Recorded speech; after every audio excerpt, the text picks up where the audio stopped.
কথা ছিল ঈদের পর পরিবারের কাছে ফিরবে সৌদি আরব প্রবাসী আব্দুল্লাহ আল মামুন।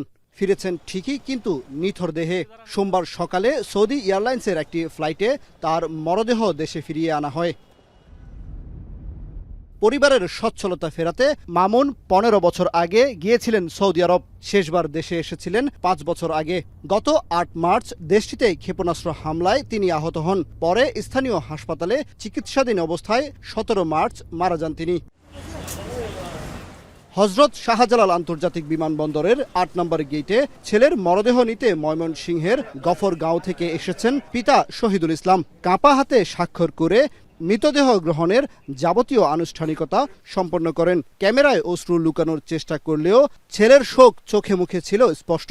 15 বছর পরে একবার ছুটিতে আসছে, আসা বলছে যে পরে আবার কইতাছে যে আব্বা আমি আইতাছি, আমরা এই কত রোজার ঈদ করলো বাংলাদেশ হইয়া, তখন হঠাৎ করে আমরা এই গন্ডগোল হইয়া আমি মারা গেছি। আমার ছেলে আমার মারি দিত না, আমার ছেলের আমার মারি দিত।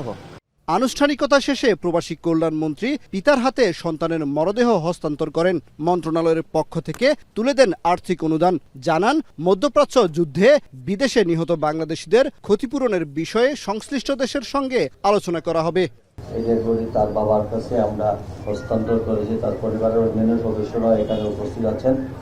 তার দাফন কার্যের এবং নগদ 35,000 টাকা এবং নগদ অর্থ আবার 50,000 টাকা এবং আর্থিক সাহায্য 3 লক্ষ টাকা আমরা তার পরিবারের সদস্যের কাছে আমরা এখন হস্তান্তর করব। মামুন সহ এ পর্যন্ত সৌদি আরব, আরব আমিরাত ও বাহরাইন থেকে মধ্যপ্রাচ্য যুদ্ধে নিহত 4 বাংলাদেশির মরদেহ দেশে আনা হলো। একজনের মরদেহ দাফন করা হয়েছে সৌদি আরবে। কামরুল হাসান জনি, এখন, ঢাকা।